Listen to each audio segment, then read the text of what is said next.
Dear students, good evening. In the last video we discussed about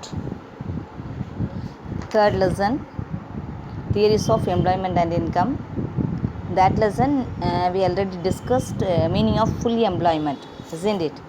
Then now let us see unemployment and its types. Okay, today we are going to discuss about that unemployment and its types. What is unemployment? Unemployment is problem faced when there are people who are willing to work and able to work but cannot find suitable jobs. Unemploymentனா என்ன? unemployment இருக்கிறது ஒரு பெரிய பிரச்சனை தான். அது வந்து என்னது, people face பண்ணுறாங்க. people ஒர்க் பண்ணுறதுக்கு வில்லிங்காக இருப்பாங்க, அவங்களால ஒர்க் பண்ணவும் முடியும், ஆனால் அவங்களுக்கு சூட்டபிளான ஜாப்ஸ் கிடைக்காது. That is called unemployment. புரியுதமா? அடுத்த பாரு, by formulating policies to solve the problem of unemployment in India, for instance, we need to distinguish between the nature of unemployment in rural areas and in urban areas in India. India's rural economy has both unemployment and underemployment. அதாவது நம்ம இந்தியாவில் வேலையின்மை அல்லது unemployment அந்த பிரச்சனையை சமாளிக்கிறதுக்காக, அந்த tackle பண்ணுறதுக்காக பாலிசிஸை வந்து நம்ம ஃபார்முலேட் பண்ணும்போது இந்த வேலையின்மை, அந்த அன்எம்ப்ளாய்மெண்ட்டோடைய என்னென்ன டைப்ஸ் இருக்குது, அதோட கேரக்டரிஸ்டிக்ஸ் என்ன, அதோட தன்மைகள் என்ன அப்படிங்கிறத பற்றி தெரிஞ்சுக்கணும். தெரிஞ்சதுக்கப்புறமா தான் அந்த பாலிசிஸை வந்து ஃபார்முலேட் பண்ணணும்.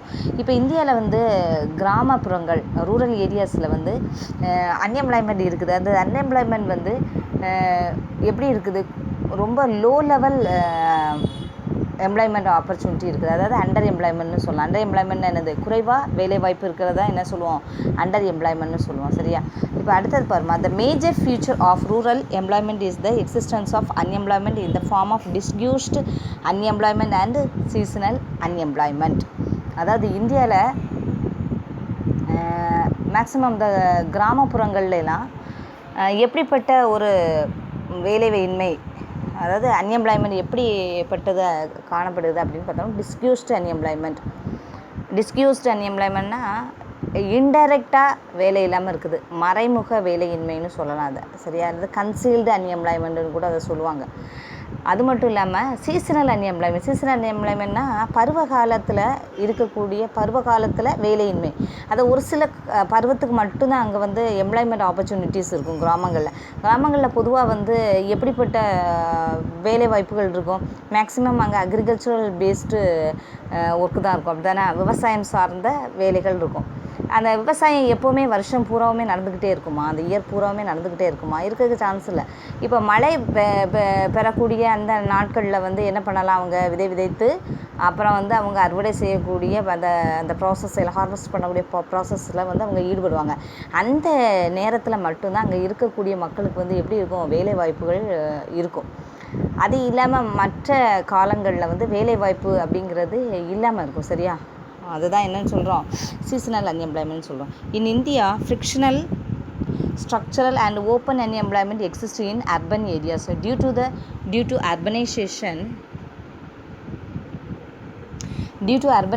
A large number of people move from rural areas to urban areas. This migration from rural to urban areas increases the size of labor force in urban areas and adds to already unemployed labor force.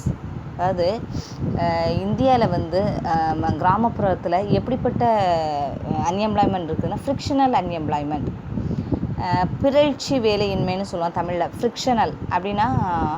Frictional அப்படிங்கும்போது அங்கே டெம்ப்ரவரியாக வந்து அன்எம்ப்ளாய்டாக இருப்பாங்க. இப்போ என்ன சொல்லலாம், அங்கே labour demand வந்து எப்படி இருக்கலாம், இம்பேலன்ஸாக இருக்கலாம். சப்ளை ஆஃப் லேபரும் டிமாண்ட் ஆஃப் லேபரும் இம்பேலன்ஸாக இருக்கலாம். சுருக்கமாக சொல்லப்போனால் என்ன சொல்லலாம், மெஷினரி பிரேக் டவுன் ஆகுது, ரா மெட்டீரியல் வரலை. இதே மாதிரி ரீசனுக்காகலாம் என்ன பண்ணுவாங்க, கம்பெனியில் திடீர்னு வேலை இல்லாமல் இருப்பாங்க, வேலை பார்த்துட்டு தான் இருப்பாங்க, திடீர்னு வேலை இல்லாமல் இருக்கும். அதுதான் ஃப்ரிக்ஷனல் அன்எம்ப்ளாய்மெண்ட். சரியாமா? அதுக்கப்புறமா அமைப்புசார் வேலையின்மைன்னு சொல்லலாம், ஸ்ட்ரக்சரல் அன்எம்ப்ளாய்மெண்ட் அப்படின்னு சொல்லுவாங்க. அந்த ஸ்ட்ரக்சரல் அன்எம்ப்ளாய்மெண்ட் அப்படின்னு சொல்லும்போது திடீர்னு வந்து இந்த அன்எம்ப்ளாய்மெண்ட்டு ப்ராப்ளம் வரும். இது எக்கனாமிக் ஸ்ட்ரக்சர் சேஞ்ச் ஆகிறதுனால, இந்த பொருளாதார அமைப்புகளில் வந்து நிறைய சேஞ்சஸ் வர்றதுனால சொல்லலாம். என்ன சொல்லலாம், இப்போ மொபைல் ஃபோனுடைய டிமாண்ட் இப்போல்லாம் அதிகமாகிருச்சு இல்லையா. இதுக்கு முன்னாடி மொபைல் ஃபோன் அப்படின்னு ஒரு இது கிடையாது. நம்ம ஃபோட்டோஸுக்கெலாம் மேக்ஸிமம் கேமரா யூஸ் பண்ணிகிட்டு இருந்தோம், அப்படி தானே. கேமரா வந்து இப்போ யாராவது கேமரா வாங்குகிறோமா? Only professional people, they only handle the camera, isn't it. அந்த நாமெல்லாம் என்ன பண்ணுறோம், ஃபோனே யூஸ் பண்ணியிருக்கோம், மொபைலே யூஸ் பண்ணுறோம் இல்லையா, ஃபோட்டோஸ் எடுக்கிறதுக்காக. சரி, இப்போ இதனால் என்ன ஆகுது, அந்த கேமரா ப்ரொடக்ஷன் பண்ணக்கூடிய கம்பெனியில் வேலை வாய்ப்புகள்லாம் குறைஞ்சிரும். தட் இஸ் கால்டு என்னது, ஸ்ட்ரக்சரல் அன்எம்ப்ளாய்மெண்ட். சரியா. சரி, இப்போ இந்த அன்எம்ப்ளாய்மெண்ட் பற்றிலாம் நான் வந்து அடுத்தது போக போக ஒன் பை ஒன்னாக நான் இன்னும் நல்லா எக்ஸ்பிளைன் பண்ணுறேன். இப்போ வந்து என்னன்னு மட்டும் தெரிஞ்சுக்கிட்டா போதும். ஸ்ட்ரக்சரல் அன்எம்ப்ளாய்மெண்ட்னா என்னன்னு மட்டும் தெரிஞ்சுக்கிட்டா போதும். சரி. அப்புறம் ஓப்பன் எம்ப்ளாய்மெண்ட்டும் இங்கே அர்பன் ஏரியாஸில் நிறையவே இருக்குது. அர்பன் ஏரியாஸ்னால் என்னது, நகர்ப்புறங்களில் இன்னொரு பிரச்சனையும் இருக்குதுமா. இங்கே கிராமப்புறத்தில் வேலை இல்லாதவங்களாம் என்ன பண்ணுறாங்க, நகர்ப்புறத்தை பார்த்து படையெடுப்பாங்க, அப்படி தானே. வேலை இல்லைன்னு சொன்ன உடனே கிராமத்தில் உள்ளவங்கலாம் என்னது, சென்னைக்கு போகிறேன், அப்புறம் வேறு ஃபாரின் கண்ட்ரீஸுக்கு போகிறேன். ஃபாரின் கண்ட்ரீஸ்னு சொன்னால் அது நகர்ப்புறம்னு வராது, அது வந்து அப்ராட் ஆயிரும். இப்போ நகர்ப்புறம்னு சொல்லும்போது என்னது, சிட்டிஸை பார்த்து அவங்க போவாங்க. இதனால் என்ன ஆகும், இந்த மைக்ரேஷன்னு சொல்லுவோம் இல்லையா, நகர்ந்து போகிறது. இங்கே ஒரு இடத்துலேருந்து இன்னொரு இடத்துக்கு நகர்ந்து போகிறது தான் மைக்ரேஷன்னு சொல்லுவோம். சரி. கிராமப்புறத்துலேருந்து மக்கள்லாம் எங்கே போகிறாங்க, நகர்ப்புறத்துக்கு போகிறதுனால அங்கே லேபர் ஃபோர்ஸ் வந்து அதிகமாகுது. ஏற்கனவே அங்கே வந்து வேலை இல்லாமல் இருப்பாங்க இல்லையா, அதோடு சேர்ந்து இன்னமும் இவங்களும் போய் என்ன பண்ணுறாங்க, மேலும் வேலை அன்எம்ப்ளாய்மெண்ட் அந்த ப்ராப்ளத்தை வந்து இன்னமும் க்ரியேட் ஆகுது. சரியா. இதுதான் வந்து அன்எம்ப்ளாய்மெண்ட்னா என்ன, அன்எம்ப்ளாய்மெண்ட் எப்படிலாம் இருக்கும் அப்படிங்கிறத பற்றி பார்த்தோம். அடுத்தது டைப்ஸ் ஆஃப் அன்எம்ப்ளாய்மெண்ட். சரியா. என்னென்ன டைப்ஸ்லாம் இருக்குது அன்எம்ப்ளாய்மெண்ட்டில் பார்ப்போம். இன் developing countries like Japan, India, the nature of unemployment is different from that of developed countries. In developed countries, the unemployment is purely temporary or cyclical or frictional. But in the developing countries, it is largely structural unemployment, which is due to slow rate of capital formation. அதாவது unemployment அப்படிங்கிறது வளர்ந்த நாடுகளில் எப்போவுமே வந்து டெம்ப்ரவரியாகவும் இருக்கும் அல்லது ஃப்ரிக்ஷனலாகவும் இருக்கும். ஃப்ரிக்ஷனல்னால் என்னது, திடீர்னு இருக்கும், திடீர்னு இல்லாமல் இருக்கும். சரியா.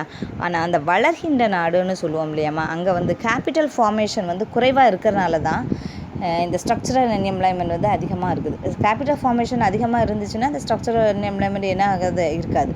இப்போ என்னென்ன அன்எம்ப்ளாய்மெண்ட் ப்ராப்ளம் இருக்குது அப்படிங்கிறத பார்ப்போம். Cyclical unemployment first one, then the second one is seasonal unemployment, and the third one is frictional, fourth one is educated unemployment, fifth one is technical unemployment, sixth one is structural unemployment, the seventh one is disguised unemployment. சரியா. இதை தான் பற்றி ஒவ்வொரு அன்எம்ப்ளாய்மெண்ட்டும் எப்படி இருக்குது, cyclical அன்எம்ப்ளாய்மெண்ட்னா என்ன, seasonal அன்எம்ப்ளாய்மெண்ட்னா என்னன்னு சொல்லிட்டு நம்ம பார்ப்போம்னா, ஃபஸ்ட் ஒன் வந்து cyclical unemployment.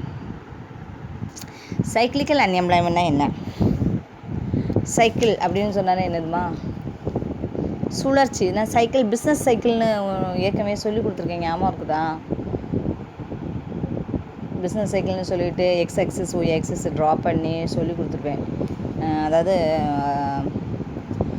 First stack of stage வரும், அதுக்கப்புறமா ரெக்கவர் ஆகும் ஒரு எக்கானமி, அதுக்கப்புறமா என்னாகும், ப்ராஸ்பரிட்டி வரும், பூம் ஸ்டேஜ், அதுக்கப்புறமா என்னாகும், ரெசஷன், கீழ் நோக்கி அப்படியே ரிவர்ஸில் வரும். சரி. இப்போ வந்து சைக்கிளிக்கல்னால் ஒன்றுமே இல்லை, அது என்னது, சுழல் அப்படின்னு சொல்லலாம். அப்படி சுழல் சுற்றுது இல்லையா. இங்கே சைக்ளிக்கல் அன்எம்ப்ளாய்மெண்ட் அப்படின்னு சொன்னால் நம்ம என்ன சொல்லலாம், தமிழில் சொல்லும்போது வாணிப சூழல் வேலையின்மைன்னு சொல்லலாம். சரியா. இப்போ பாருங்கம்மா, this unemployment is just during the down turn phase of trade cycle in the economy. In a business cycle during the period of recession and depression, income and output fall, leading to widespread unemployment. It is caused by deficiency of effective demand. Cyclical unemployment can be cured by public investment or expansionary monetary policy. அதாவது இந்த ஒரு பொருளாதாரத்தில் அந்த down ட்ரெண்டுன்னு சொல்கிறோம் இல்லையாம்மா, down turn ஃபேஸ்ன்னு சொல்லும்போது என்னது, கீழ் நோக்கிய பகுதி. அந்த பிஸ்னஸ் சைக்கிள் நான் ட்ரா பண்ணி காமிச்சிருப்பேன், அதாவது ட்ரா பண்ணி காமிக்கிறேன் எப்படின்னு. அதாவது நான் இப்படி எக்ஸ் ஆக்சிஸ் ஒய் ஆக்சிஸ் போட்டிருப்பேன். இது வந்து என்னது பாவர்ட்டி லைன், இப்படி போகிறது தான் என்னது பிஸ்னஸ் சைக்கிள். இதை வந்து பூம் ஸ்டேஜ் அல்லது ப்ராஸ்பரிட்டி அப்படின்னு சொல்லியிருந்தேன். அப்புறம் இது என்னம்மா, இந்த கீழே வர்றது take off stage, take off, அதாவது ஃப்ளைட்லாம் டேக் ஆஃப் ஆகும் இல்லையா அது. சரி, இப்போ டவுன் டேர்ன் அப்படின்னு சொல்லும்போது இந்த இடத்த தான் நம்ம என்னன்னு சொல்கிறோம், டவுன் டேர்ன்னு சொல்கிறோம். சரியா, இந்த டவுன் டேர்ன், அந்த டவுன் டேர்ன் ஃபேஸ் மீன்ஸ் என்னது, ஸ்டேஜ், பிஹெச்ஏஎஸ்சி இருக்கு இல்லையா, அந்த ஸ்டேஜ் நிலை சொல்லலாம். சரியா, அந்த டவுன் டேர்ன் ஆஃப் இந்த ட்ரைட் சைக்கிள் வரும்போது தான் இப்படிப்பட்ட அந்த சைக்கிளிக்கல் அன்எம்ப்ளாய்மெண்ட் வந்து அங்கே எக்ஸிஸ்ட் ஆகும். எக்ஸிஸ்ட் மீன்ஸ் இருக்கும். சரியா, எந்த பீரியடில், during the period of down turn phase of trade cycle. சரியா, அப்புறம் வந்து பிஸ்னஸ் சைக்கிள் வந்து இந்த ரெசஷன் பீரியட்லேயும் டிப்ரெஷன் பீரியட்லேயும் பிஸ்னஸ் சைக்கிளில் இந்த இன்கமும் அவுட்புட்டும் எப்படி இருக்கும், ரொம்ப ஃபாலாக இருக்கும், இருக்காது. அதாவது வருமானமும் இருக்காது, உற்பத்தியும் இருக்காது. சரியா, அவுட்புட் மீன்ஸ் என்னது, ப்ரொடக்ஷன் இருக்காது அங்கே. இதனால் என்ன ஆகும், இது வந்து பெரிய லெவலில் அன்எம்ப்ளாய்மெண்ட் ப்ராப்ளத்தை லீட் பண்ணும். வைட் ஸ்ப்ரெட் அன்எம்ப்ளாய்மெண்ட் மீன்ஸ் என்னது, பெரிய லெவலில் வேலை இல்லாமல் இருக்கிறது. சரிம்மா, இதனால் இது எதுக்கு காரணமாகுது, it is caused by deficiency of effective demand அங்கே இல்லாமல் போகும். எஃபெக்டிவ் டிமாண்ட் மீன்ஸ் என்னது, எஃபெக்டிவ் டிமாண்ட்னா என்னன்னு சொல்லிட்டு நம்ம இந்த சாப்டர்லேயே நம்ம பார்க்க போகிறோம். எஃபெக்டிவ் டிமாண்ட்னா ஒன்றும் கிடையாது, அதாவது வாங்கக்கூடிய சக்தின்னு சொல்லலாம். சரி, அந்த வாங்கக்கூடிய அந்த திறன், அந்த விளைவு, இன்கம் அதிகமாகிறதுனால ஏற்படக்கூடிய அந்த டிமாண்டோடைய இம்பேக்ட். சரியா, இப்போ cyclical unemployment can be cured. எப்படி இதை, இந்த அன்எம்ப்ளாய்மெண்ட் ப்ராப்ளத்தை எப்படி க்யூர் பண்ணலாம், எப்படி இதை வந்து சரி பண்ணலாம் அப்படின்னா, by public investment or expansionary monetary policy. என்ன பண்ணலாம், கவர்மெண்ட்டுடைய இன்வெஸ்ட்மெண்ட் மூலமாகவும் இதை வந்து சரி பண்ண முடியும். அது மட்டும் இல்லாமல் எப்படிப்பட்டது, நல்ல விரிவான எக்ஸ்பான்ஷனரி மானிட்டரி பாலிசி அப்படின்னா என்னது, விரிவான பணக்கொள்கை அப்படின்னு அர்த்தம், எழுதிக்கோ. எக்ஸ்பான்ஷனரி மானிட்டரி பாலிசினா என்னது, விரிவான பணக்கொள்கை மூலமாகவும் இதை நம்ம சரி பண்ண முடியும். சரியா, இப்போ ஃபஸ்ட்டு ஒன்று புரிஞ்சுதாம்மா, சைக்ளிக்கல் அன்எம்ப்ளாய்மெண்ட்னா என்ன. இது வந்து சின்ன கொஸ்டினாக கூட கேட்க சான்சஸ் இருக்குது. சரியா, நீங்கள் அப்படியே படிச்சுட்டிங்களா, 7 கொஸ்டினையும் படித்து 7 அன்எம்ப்ளாய்மெண்ட்டையும் படித்து வச்சிட்டிங்கன்னா, சப்போஸ் இப்படி கொஸ்டின் கேட்கலாம், what is technical unemployment or what is cyclical unemployment, இப்படி கூட கொஸ்டின் கேட்கலாம் 2 மார்க்கில். அது இல்லாமல் 5 மார்க்கில் கேட்கலாம், discuss the type of unemployment அப்படின்னு கூட கேட்கலாம். சரியா, சரி, அதனால் இந்த கொஸ்டின் வந்து ரொம்ப இம்பார்ட்டன்ட் கொஸ்டின், படித்து வச்சுக்கோங்க. சரி, இப்போ அடுத்தது நம்ம என்ன எம்ப்ளாய்மெண்ட் பார்க்க போகிறோம் அப்படின்னா, சீசனல் அன்எம்ப்ளாய்மெண்ட். சரியா, சீசனல் அன்எம்ப்ளாய்மெண்ட்னா என்ன. Okay, seasonal unemployment, this type of unemployment அக்கர்ஸ்னா ஹேப்பன் மீன்ஸ் என்னது, நடக்கும், அப்படி தானே. இப்படிப்பட்ட அன்எம்ப்ளாய்மெண்ட் எப்போ நடக்கும், எந்த காலத்தில் நடக்கும், during certain seasons of the year in agriculture and agro based industries like sugar production activities are carried out only in some seasons. These industries offer employment only during that season in a year. Therefore, people may remain unemployed during the off season. Seasonal unemployment happens from demand side also. For example, ice cream industry, holidays, resorts, etc. இப்போ ஒன்றும் இல்லை, இப்படிப்பட்ட இந்த seasonal unemployment எப்போ நடக்கும், எந்த பீரியடில் நடக்கும்னா, ஒரு வருடத்தில் ஒரு குறிப்பிட்ட பீரியடில் இது நடக்கும், குறிப்பிட்ட சீசனில் நடக்கும். சரியா, அக்ரிகல்ச்சராக இருந்தாலும் சரி, ஆக்ரோ பேஸ்டு இண்டஸ்ட்ரீஸ்னால் என்னதுமா, விவசாயம் சார்ந்த தொழிற்சாலைகள். சரியா, இந்த agro based industries and agriculture industries எதை சொல்லலாம், சுகர் சொல்லலாம். சரி, அந்த சுகர் இங்கெல்லாம் வந்து இந்த ப்ரொடக்ஷன் ஆக்டிவிட்டீஸ்லாம் ஒன்லி சம் சீசனுக்கு தான் அங்கே கேரிட் அவுட் ஆகும். அப்படின்னா ஒரு சில சீசனுக்கு தான் அவங்க வந்து இந்த ப்ரொடக்ஷன் பண்ணுவாங்க, அந்த உற்பத்தி நடவடிக்கைகளை எல்லாம் மேற்கொள்வாங்க. சரியா, these industries offer employment only during that season in year. அப்படின்னா என்ன, இப்படிப்பட்ட இந்த இண்டஸ்ட்ரீஸ்லாம் வந்து எம்ப்ளாய்மெண்ட்டை வந்து எப்போல்லாம் ஆஃபர் பண்ண முடியும், அவங்க வந்து எப்போல்லாம் அந்த ப்ரொடக்ஷன் ஆக்டிவிட்டீஸை வந்து கேரிட் அவுட் பண்ணுறாங்களோ அப்போ மட்டும்தான் இவங்க வந்து இந்த எம்ப்ளாய்மெண்ட்டை வந்து ஆஃபர் பண்ண முடியும் பீப்புளுக்கு. சரியா? அதனால் பீப்புள் என்ன பண்ணுவாங்க, மீதி இருக்கக்கூடிய அந்த சீசன் இருக்கு இல்லையா, ஆஃப் சீசன்னு சொல்லுவாங்க, அந்த ஆஃப் சீசனில் வேலை இல்லாமல் தான் இருப்பாங்க. இந்த சீசனல் எம்ப்ளாய்மெண்ட் வந்து ஒரு சில நேரத்தில் டிமாண்ட் சைடில் இருந்து கூட உருவாகிறதுக்கு சான்சஸ் இருக்குது. ஃபார் எக்ஸாம்பிள் என்ன சொல்லலாம், ஐஸ்கிரீம் இண்டஸ்ட்ரி வந்து எப்போ நமக்கு வந்து அதிகமாக ஐஸ்கிரீம் இண்டஸ்ட்ரி ஒர்க் ஆகணும்னா எப்போ நம்ம ஐஸ்கிரீம் சாப்பிடுவோம், இப்போ இருக்கக்கூடிய இந்த சம்மர் சீசனில். அப்படிதானே? வின்டர் சீசன், ரெய்னி சீசன்லாம் நம்ம என்ன பண்ணுவோம், ஐஸ்கிரீம் சாப்பிட்டுட்டு இருக்க மாட்டோம். அதேமாதிரி ஹாலிடே ரிசார்ட்ஸ் வந்து எப்போ அதுக்கு டிமாண்ட் அதிகமாகும், வெக்கேஷன் டைமில். இப்போ சம்மர் ஹாலிடேஸில் நம்ம வெக்கேஷன்ஸ்லாம் போவோம், அப்படி தானே? இப்போ கொரோனா பீரியடில் போக முடியாது, அதுக்கு முன்னாடி இருக்கக்கூடிய டைமில் நம்ம என்ன பண்ணுவோம், வெக்கேஷன்ஸ் போவோம். So in that time only the holiday resorts demand are அக்கர்னு சொல்லலாம். சரியாம்மா? இப்போ இதை கூட ஒரு seasonal unemployment, define seasonal unemployment or what is seasonal unemployment அப்படின்னு கூட 2 மார்க்கில் கொஸ்டின்ஸ் கேட்குறதுக்கு சான்சஸ் இருக்குது. Okay, you should study the question thoroughly. Okay, the next one is frictional unemployment. Frictional அன்எம்ப்ளாய்மெண்ட்னா என்ன? Frictional means temporary. சரியா? டெம்பரவரியாக அன்எம்ப்ளாய்மெண்ட்டாக இருக்கிறது.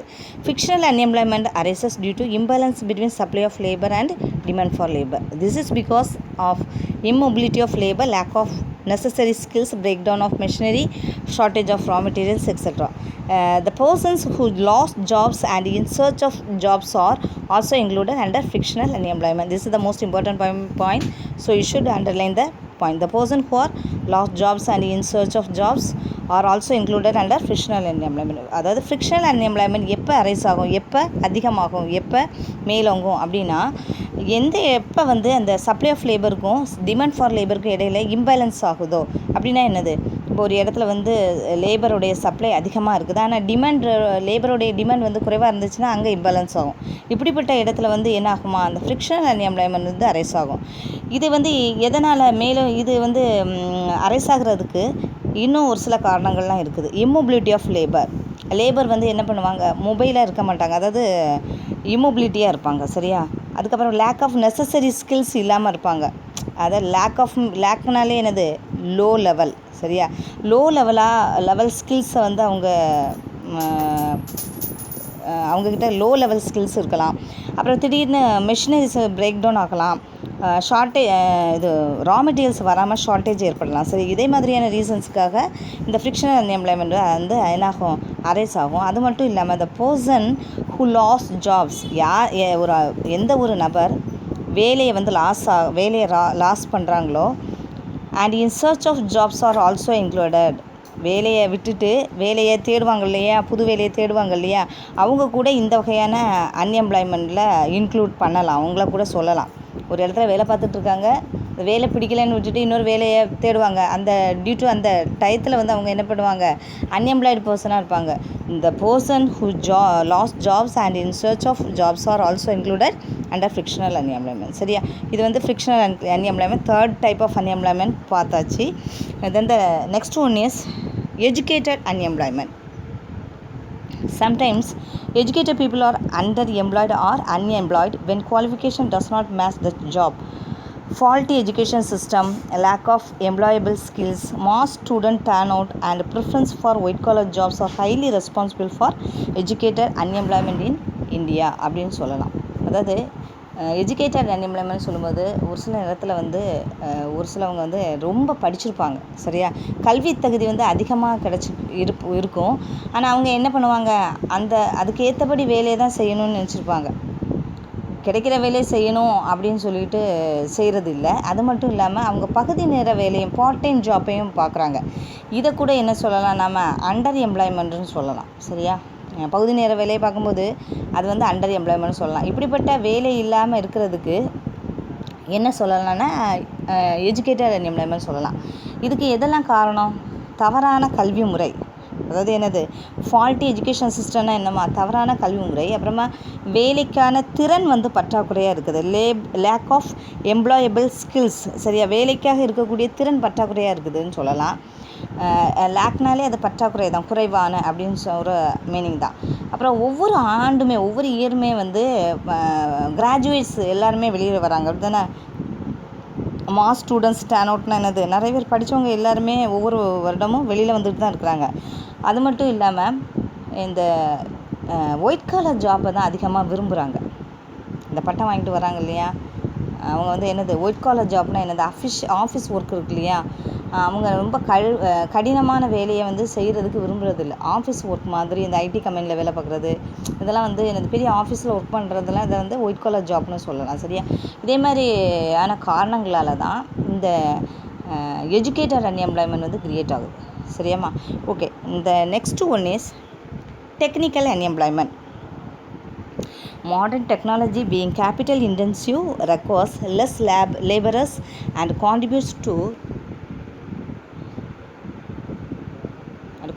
to technological unemployment. Nowadays, invention and innovations leads to the adoption of new techniques, thereby existing workers are retrenched.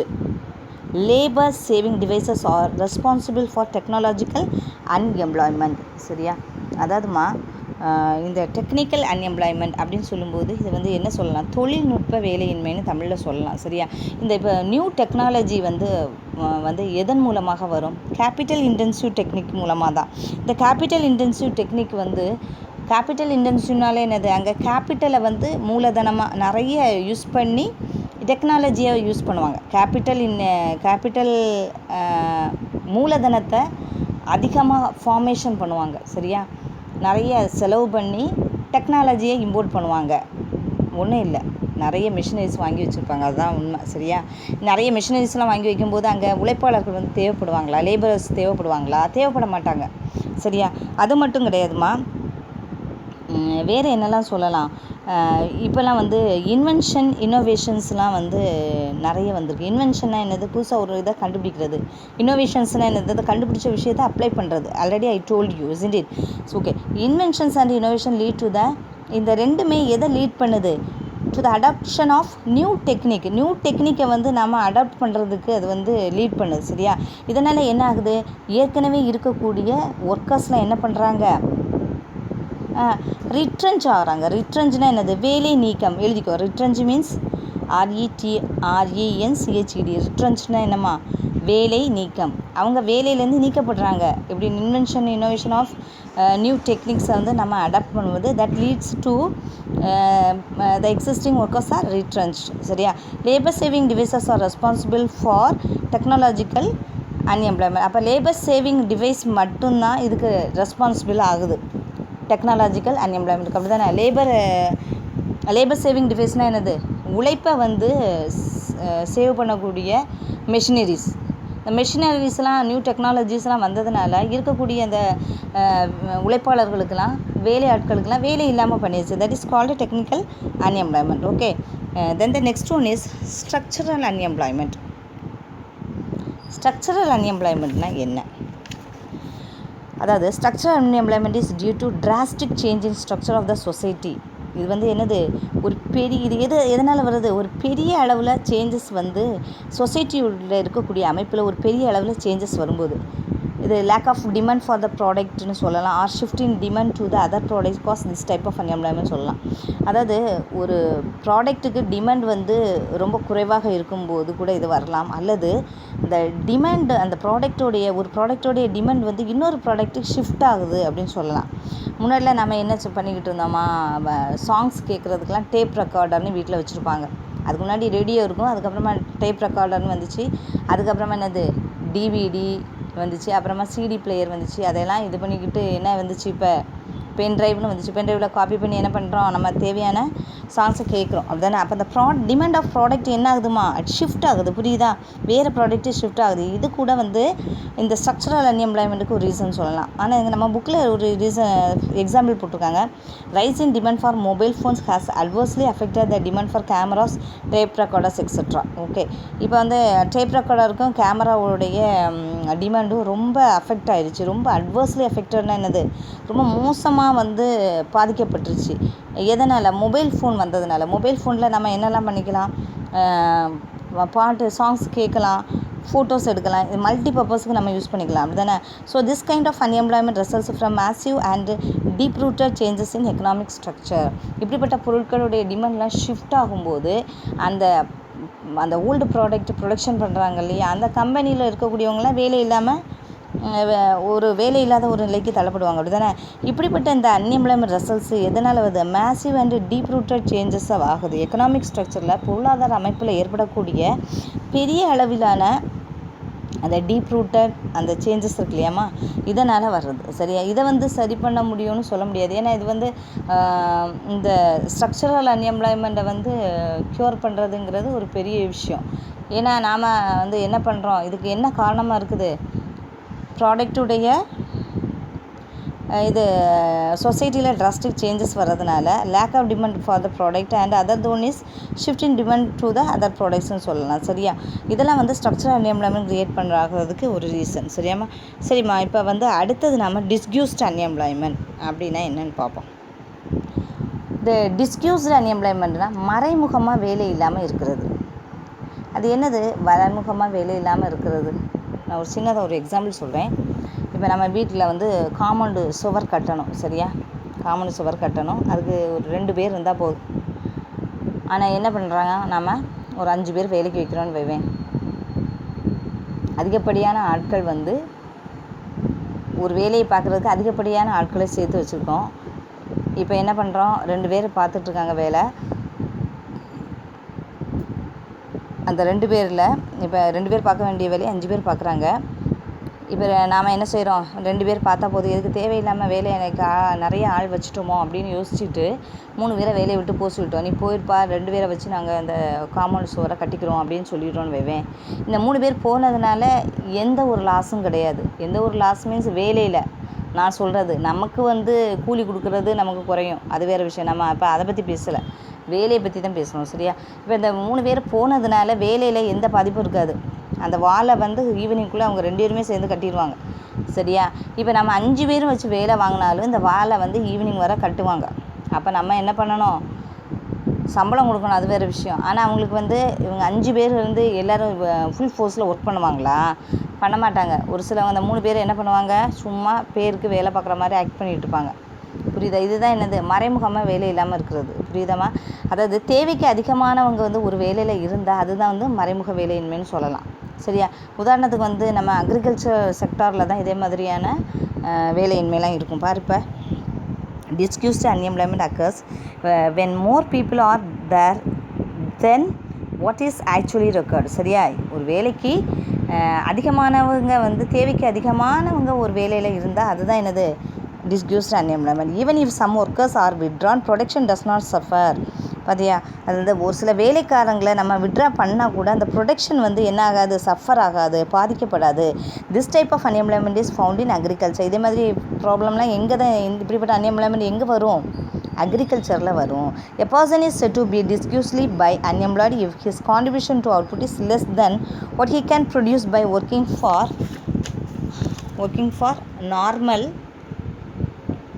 normal hours per day. In this situation, marginal productivity of labor is 0 or less or negative. அதாவது இப்போ இந்த வேலையில் அதிகப்படியாக இருக்கும்போது அவங்கள வந்து வேலையை விட்டு தூக்கினா கூட நமக்கு வந்து ப்ரொடக்ஷனில் எந்த அளவுலையும் பாதிக்காதுன்னு பார்த்தோம், அப்படி தானே.